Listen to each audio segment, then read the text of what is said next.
50তম বছরের পুজো এবার ইসলামপুর থানা কলোনির বটতলা কালীবাড়ি পাইনিয়ার ক্লাবের। এবার তাদের থিম সাবেকি আনায় আধুনিকতার ছোঁয়া।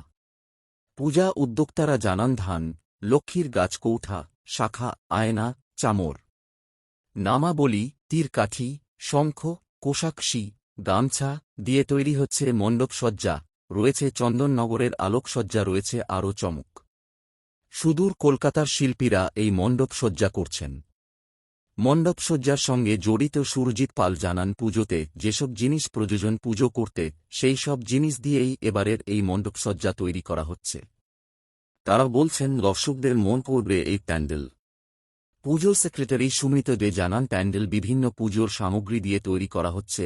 আলোকসজ্জা রয়েছে চন্দননগরের, ঢাকি রয়েছে মুর্শিদাবাদের ও প্রতিমা ইসলামপুরের স্থানীয় শিল্পী দ্বারা নির্মিত করা হচ্ছে। চমক রয়েছে আরও, যা দর্শকরা পূজার দিন এলেই জানতে পারবেন।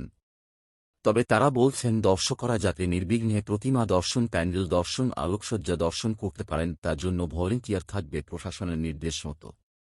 তিনি আরও বলেন, পুজোয় তাদের প্যান্ডেল নজর করবেই। তাদের মণ্ডপ সাজা প্রতিমা মন্ত্রমুগ্ধ করবে দর্শনার্থীদের। ক্লাব প্রেসিডেন্ট রমেশ বিশ্বাস জানান, তারা বরাবর ইসলামপুরে ভালো পূজার উপহার দিয়ে আসছি।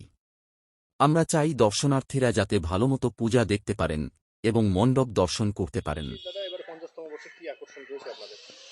বটতলা কালীবাড়ি পাইনার্স ক্লাবের সুবর্ণ জয়ন্তী বর্ষে আমাদের এবারের থিম সাবেকি আনায় আধুনিকতার ছোঁয়া।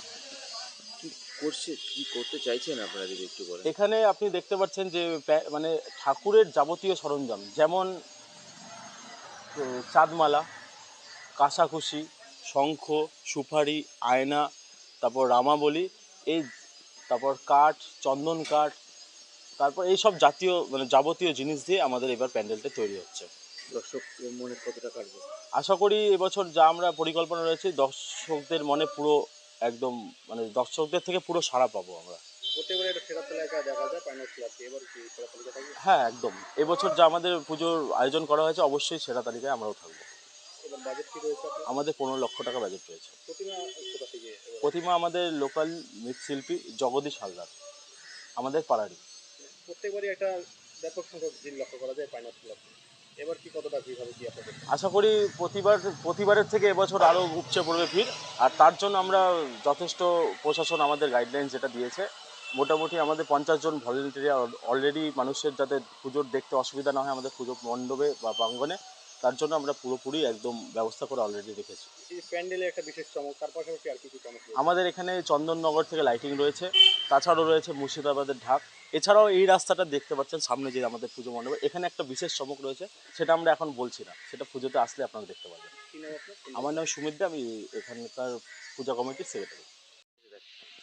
বলছি দাদা, কি তৈরি করছেন? এবারে আমাদের থিম হচ্ছে, এটা থিম তো সেরকম বলা যাবে না, মোটামুটি একটা যে পুজোর যে জিনিসপত্র লাগে, মানে চাঁদমালা, চন্দন কাঠ, চামর, চুড়ি, বালা, সেসব দিয়ে টোটাল কনসেপ্টটা তৈরি হচ্ছে প্যান্ডেলের। কবে থেকে তৈরি করছেন এই প্যান্ডেল? আমরা হয়ে গেল মোটামুটি 40-45 দিন হয়ে গেল আমরা কাজগুলো শুরু করেছি। এখন আমাদের লাগে 15 দিনের মতন লাগবে, কমপ্লিট হয়ে যাবে। কোথা থেকে আসছেন? আমরা কলকাতায় গিরিশ পার্ক, হ্যাঁ, আর্টিস্টের নাম প্রেম ব্যানার্জি। প্রত্যেকবারই এই জায়গাতে একটা ব্যাপক সংখ্যক লোকের ভিড় হয়, প্রচুর ভিড় হয়। এবার আপনারা প্যান্ডেল করছেন, কতটা লোক নজর কাড়বে ভাবছেন? চিন্তা ভাবনা আছে ভালোই, মানে লোকের হবে। প্রত্যেকবারই সেরা তালিকায় থাকে এই ক্লাব, এবারে কি থাকবে? হ্যাঁ, চিন্তা ভাবনা করাই তো যায়। এই ভাবনা কেন এলো যদি একটু বলেন। মানে এইসব চিন্তা ভাবনা, মানে এইসব জিনিসপত্র এখনকার যে প্রজন্ম, এইসব কি দিয়ে যে মানে পুজোর সামান লাগে, সেসব তো এখন মানে অতটা চিন্তা ভাবনার বাইরে। ওই নিয়ে যে আমরা প্যান্ডেলের মধ্যে দিয়ে সেই জিনিসটাকে দেখানোর চেষ্টা করছি, যেটা কি দিয়ে হয়, মানে কীরকম করে কী দিয়ে পুজো লাগে, পুজোর সামান লাগে, সেই টোটাল জিনিসটাই আমরা পুজো যেসব কাজে লাগে পুজো দিতে, সেই জিনিসটাই টোটাল তুলে ধরেছি আমরা।